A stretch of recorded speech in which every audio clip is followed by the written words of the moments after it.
ఒక గ్రూప్ 1 అభ్యర్థి కానీ ఒక గ్రూప్ 2 అభ్యర్థి కానీ వాళ్ళు ఇంట్లో అంటే వాళ్ళ యొక్క అంటే ఉన్న ఆస్తులు కానీ లేకపోతే పొలము లేకపోతే ఉన్న బంగారము వాళ్ళ మదర్ వాళ్ళ పుస్తెలు అవి తాకట్టు పెట్టి వచ్చి అశోక్ నగర్లో వాళ్ళు ప్రిపరేషన్ స్టార్ట్ చేస్తారండి.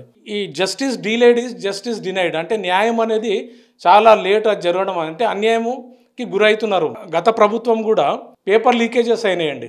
అంటే గ్రూప్ 1 ప్రిలిమ్స్ 3 సార్లు రాశాను నేను. అలాగే మెయిన్స్ అనేది ఒకసారి రాస్తే దాంట్లో కూడా అవకతవకలు జరిగాయి. ఎలా కాంగ్రెస్ ప్రభుత్వాన్ని కూడా ఓటేసి గెలిపిస్తే ఇప్పుడు ఈ జాబ్ క్యాలెండర్ కానీ ఇప్పటివరకు జాబ్ క్యాలెండర్ లేదు. ఈవెన్ వెస్ట్ బెంగాల్లో కానీ పంజాబ్లో కానీ ఇవి అవకతవకలు మనం చూస్తూనే ఉన్నాం.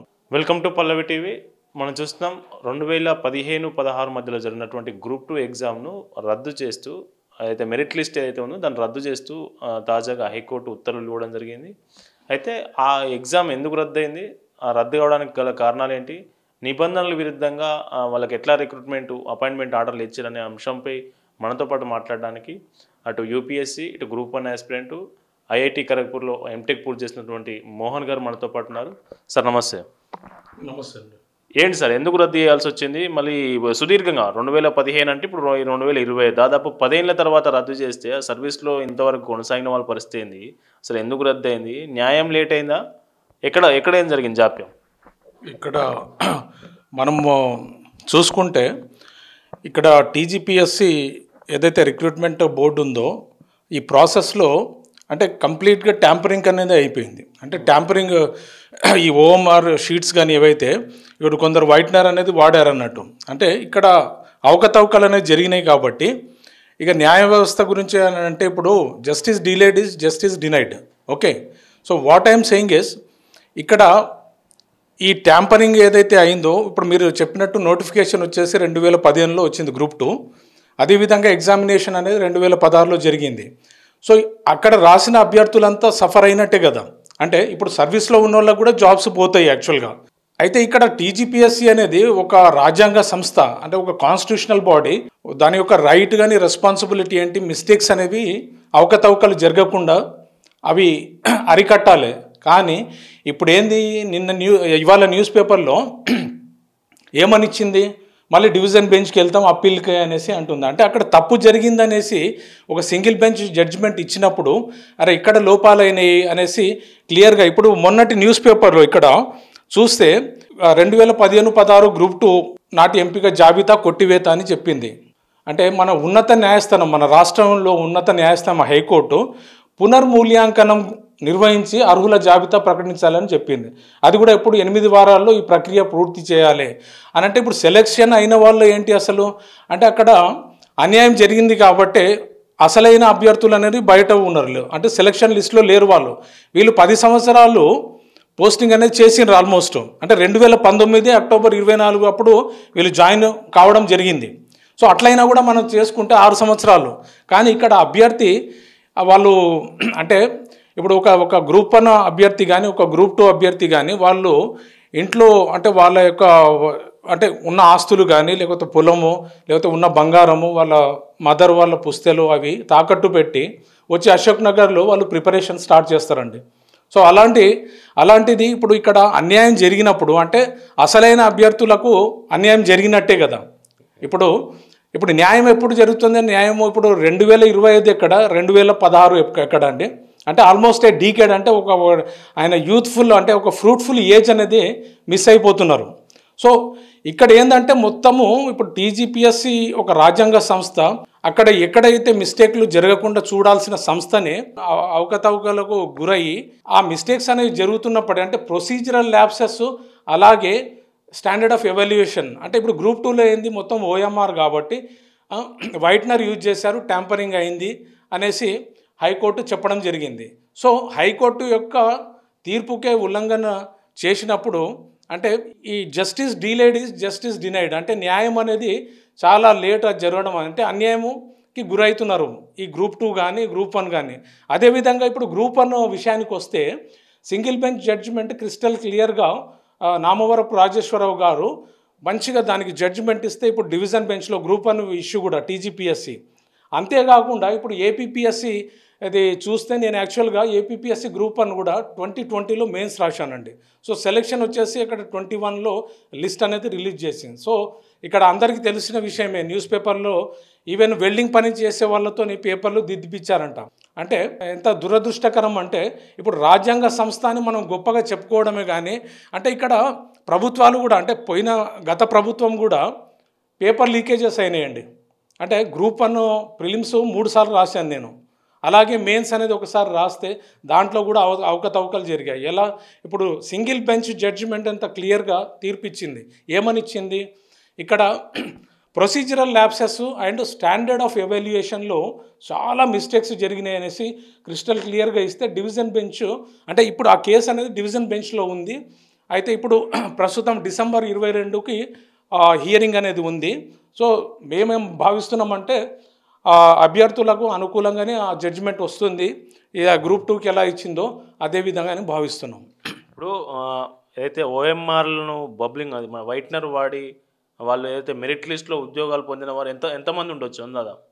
అంటే మనకు 2019లో రిక్రూట్ అయిన గ్రూప్ 2 అభ్యర్థులు ఓఎంఆర్ను బబుల్ చేసి వాళ్ళు ఉద్యోగం పొందిన వారు ఎంతమంది ఉండొచ్చు అందాదా? ఏమైనా లెక్కలు కానీ ఏమైనా వివరాలు ఉన్నాయా? ఆ వివరాలు అయితే ఏం లేవండి. యాక్చువల్గా ఈ వైట్నర్ ఎవరెవరు యూజ్ చేశారా అంటే ఇప్పుడు మనకు అది పబ్లిక్ డొమైన్లో పెడితే ఎవరు యూజ్ చేశారు ఎవరు యూజ్ చేయలేదనే తెలుస్తుంది. అంటే వాళ్ళ యొక్క ఓఎంఆర్ షీట్లు ఏవైతే ఉన్నాయో, అభ్యర్థులు ఎవరెవరైతే రాశారో అందరి ఓఎంఆర్ షీట్లు అనేది బయటపడితే ఎంతమంది రాశారు. ఇప్పుడు గ్రూప్ 2కి లక్షల మంది రాస్తారండి. ఇప్పుడు గ్రూప్ 1 విషయానికి వస్తే మెయిన్స్ 30,000 మంది, షార్ట్ లిస్ట్ అయితే 21,000 మంది రాశారు. అలాగే గ్రూప్ 2కి కూడా చాలామంది రాస్తారు అన్నట్టు. అంటే లక్షలలో ఉంటుంది సంఖ్య. కాబట్టి అందరి ఓఎంఆర్ అనేది ఎవరెవరు రాశారంటే ఎగ్జాక్ట్లీ నెంబర్ అయితే మనం చెప్పలేము. అది పబ్లిక్ డొమైన్లో పెడితే కానీ తెలియదు. అది మనకు రాజ్యాంగ సంస్థ టీజీపీఎస్సీ దాన్ని బయట పెట్టాలి. ఇప్పుడు ఇంకొక విషయం చెప్పండి. ఇప్పుడు ఈ రద్దు వల్ల, ఈ రద్దుకు బాధ్యత ఎవరు వహిస్తారు? టీజీపీఎస్సీ. ఈ రద్దు వల్ల ఏం జరిగింది? రావాల్సిన ఉద్యోగం రావాల్సిన వ్యక్తి బయట ఉన్నాడు, ఉద్యోగం ఎవరైతే అర్హుడు కాదో ఉద్యోగంలో ఉన్నాడు. ఇప్పుడు ఉద్యోగం చేస్తే ఆయన 6 సంవత్సరాలు నష్టపోయిండు. నీకు ఆ రోజే నీకు ఉద్యోగం లేదు, నువ్వు తప్పు చేసినావు, బబ్లింగ్ చేసినావు, ఓఎంఆర్ చేయకూడదు చేసినావు అని తోసేస్తే ఆయన బయటికి పెట్టాడు, అతనికి ఉద్యోగం దక్కేది. ఇప్పుడు ఈయన సర్వీస్ వేస్ట్ అయింది, ఈయన జీవితం వేస్ట్ అయింది. 6 సంవత్సరాలు వేరే ఉద్యోగాలను ట్రై చేసుకునేటోడు, అతను రావాల్సిన ఉద్యోగం రాక అతను బయట ఉన్నాడు. ఇప్పుడు ఇది మొత్తానికి కారకులు ఎవరు, తప్పెవరిది? చాలా మంచి ప్రశ్న అడిగారండి మీరు, అసలు బ్యూటిఫుల్. సో నేను జస్ట్ 1 డే బ్యాక్ యూట్యూబ్లో ఏపీపీఎస్సీ యొక్క డిబేట్ విన్నాను గ్రూప్ 1 అంశంలో. అక్కడ ఏంటంటే ఇప్పుడు గత ప్రభుత్వం ఏంది లీకేజెస్ చెప్పేసి వాళ్ళు తప్పించుకున్నారా?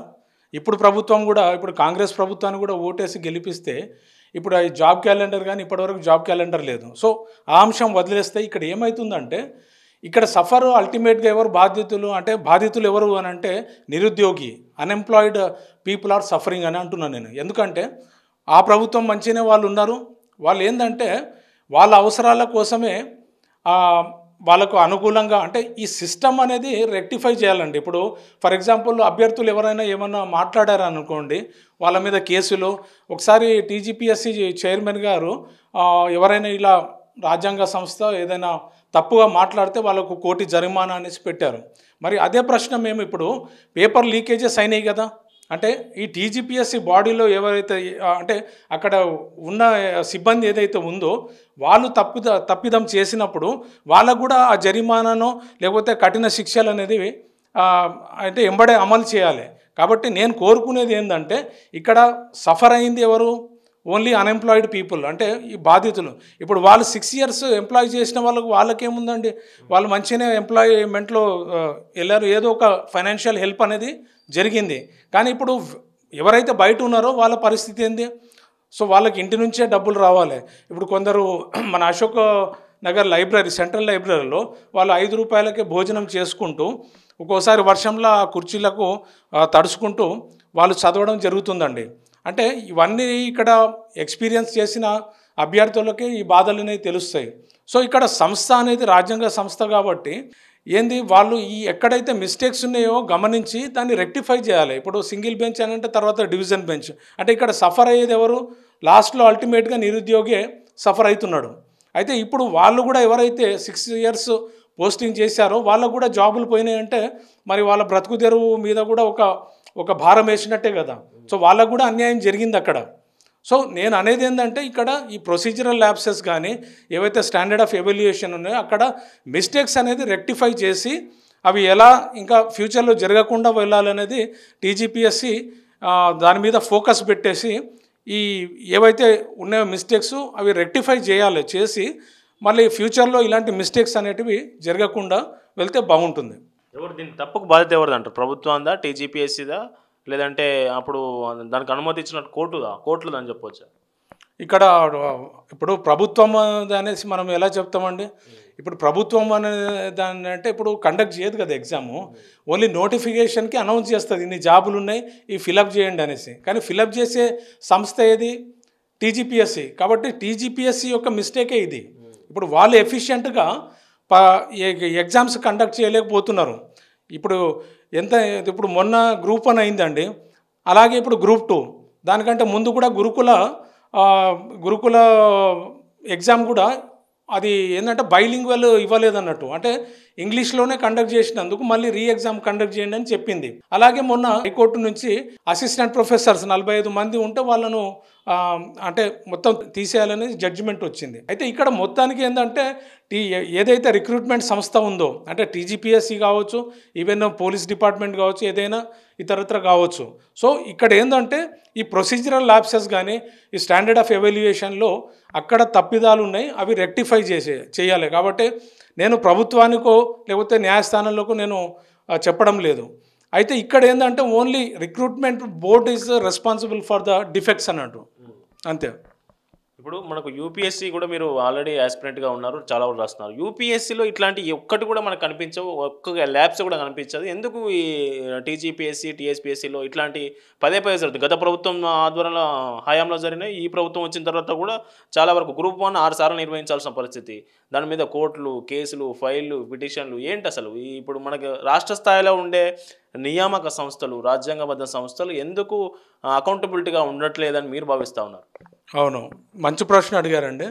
ఇప్పుడు నేను యూపీఎస్సీ మెయిన్స్ ఎగ్జామ్స్ వరకు నేను వెళ్ళాను. సో అక్కడ నాకు మార్కులు చూస్తే చాలా బాగా వచ్చాయండి. ఎస్ఏ కానీ లేకపోతే జనరల్ స్టడీస్ కానీ బ్రహ్మాండంగా వచ్చినాయి నాకు.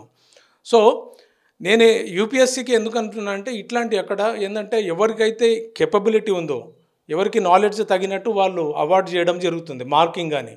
సో అక్కడ ఈ పొలిటికల్ ప్రెషర్స్ కానీ అలాంటివి యూపీఎస్సీలో అంటే నాకు తెలిసిన వరకు political pressure will be not there on UPSC. But ఇక్కడ ఏంటంటే మన స్టేట్ పిఎస్సీస్కి వచ్చేసి ప్రతి చోట ఇక్కడే కాదు, ఇప్పుడు ఫర్ ఎగ్జాంపుల్ ఈవెన్ వెస్ట్ బెంగాల్లో కానీ పంజాబ్లో కానీ ఇవి అవకతవకలు మనం చూస్తూనే ఉన్నాం.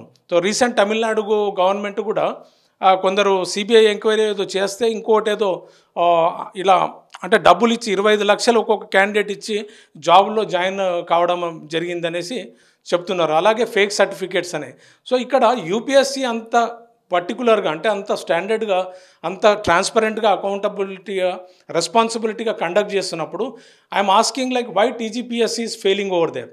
అంటే ఇప్పుడు పేపర్ లీకేజీలు అనేది మనం చూసుకుంటే దాని తర్వాత ఈ ఎవాల్యుయేషన్ ప్రాసెస్లో తప్పులు ఉన్నాయి అని single bench judgement Namavarapu Rajeshwara Rao అంత క్లియర్గా ఇచ్చినప్పటికీ ఇప్పుడు మొండి వైఖరికి పిఎస్సీ ఏంటంటే మొండి వైఖరికి వాళ్ళ డివిజన్ బెంచ్కి వెళ్ళడం జరిగింది. సో మేమేమనుకుంటున్నాం అంటే డివిజన్ బెంచ్లో మాకు న్యాయం జరుగుతుందని కోరుకుంటున్నాము. అయితే ఇక్కడ మెయిన్ ఏంటంటే ఈ పబ్లిక్ సర్వీస్ కమిషన్స్ ఏవైతే ఉన్నాయో యూపీఎస్సీ లాగా పనిచేయడం లేదండి. సో వాళ్ళ యొక్క రూల్స్ కానీ రెగ్యులేషన్స్ కానీ పాటిస్తే అంటే నాకేమనిపిస్తుందంటే ఈ గవర్నమెంట్ యొక్క అంటే పొలిటికల్ ప్రెషర్ అనేది కొంత ఇంటర్ఫియర్ కావడం జరుగుతుంది అనేసి ఒక భావన. అంటే ఈ తప్పులు రెగ్యులర్గా జరుగుతూనే ఉన్నాయి. ఒకసారి గ్రూప్ 1 విషయానికి వస్తే ప్రీవియస్లీ అంటే బీఆర్ఎస్ గవర్నమెంట్లో ఏమైంది, ఫస్ట్ ఏదో పేపర్ లీకేజ్ అన్నారు, సెకండ్ టైం బయోమెట్రిక్ కండక్ట్ చేయనందుకే మళ్ళీ క్యాన్సిల్ అయింది. అయితే ఇప్పుడు గ్రూప్ 1 విషయంలో యాక్చువల్గా ఫస్ట్ ఎవాల్యుయేషన్ అనేది ఉంది, సెకండ్ ఎవాల్యుయేషన్ దానికి బార్ కోడ్ కానీ మార్కింగ్ పెట్టడానికి. సో థర్డ్ ఎవాల్యుయేషన్ అనేది ఎక్కడ చెప్పలేదు, బట్ అక్కడ మార్కులు కానీ ఆ బార్ కోడ్ కూడా లేదన్నట్టు. సో ఇక్కడ ఈ రూల్స్ ఆఫ్ ప్రొసీజర్లో టీజీపీఎస్సీ ఏదైతే చెప్పిందో సో తన రూల్స్నే తను బ్రేక్ చేసుకుంటుంది అన్నట్టు. సో ఇక్కడ ఏంటంటే నేను చెప్పేది యూపీఎస్సీ ఇప్పుడు వీళ్ళకు పిఎస్సి వాళ్ళకు తెలియకుంటే యూపీఎస్సీ దగ్గరికి వెళ్ళి వాళ్ళ యొక్క రూల్స్ కానీ వాళ్ళు ఎలా కండక్ట్ చేస్తున్నారు అదే విధంగా ఒకవేళ టీజీపీఎస్సీకి ఒకవేళ చేత కాకపోతే they have to like request UPSC అయినా కండక్ట్ చేస్తుంది ట్రాన్స్పరెంట్గా. కానీ ఇక్కడ ఏంటంటే మెయిన్ అన్ఎంప్లాయిడ్ ఆర్ సఫరింగ్ అన్నట్టు, they are losing their youthful age, years అనేవి పోతూ ఉన్నాయి and they are remaining as unemployed only. So ప్రభుత్వము అలాగే ఎస్పెషల్లీ ప్రభుత్వము బాగా అంటే దీని గురించి ఎక్కువ అంటే ఎక్స్పెరిమెంటల్ బేసిస్ మీద they have to provide some solution, otherwise this will continue. So ఇప్పుడు న్యాయ వ్యవస్థకి ఏమంటామండి మనం అప్పీల్, ఇప్పుడు ఒకరు పిటిషన్ వేసినప్పుడు న్యాయ వ్యవస్థకు అంటే we go to the judiciary, కానీ జ్యుడిషియరీ కూడా ఏమంటుంది సింగిల్ బెంచ్ అంటే ఈ టైం కన్స్యూమింగ్ ప్రాసెస్ అనేది కొంత తగ్గిస్తే బాగుంటుంది. ఇప్పుడు ఇయర్స్ టుగెదర్ అంటే 10 సంవత్సరాలంటే ఒక డికేడ్ అయిపోయిందండి, ఎంతో కాలం వెళ్ళిపోయింది. అంటే కొందరు పోస్టింగ్లో ఉన్నారు, వాళ్ళ జాబ్స్ పోతాయి, కొందరు లేరు, వాళ్ళకు వస్తారు. అంటే ఇక్కడ ఇద్దరు సఫరర్సే. Okay, so both emotionally, mentally and economically both the teams అంటే ఎవరైతే విక్టిమ్స్ ఉన్నారో అంటే అవుట్ సైడ్ అన్ఎంప్లాయిడ్ వాళ్ళు, ఎంప్లాయిడ్ బోత్ ఆర్ సఫరింగ్ అన్నట్టు. సో ఇక్కడ టీజీపీఎస్సీ దీనికి రిజాల్వ్ చేయాలి, దాంట్లో ప్రభుత్వాలు కూడా స్ట్రిక్ట్ లాస్ అనేది చేయాలి.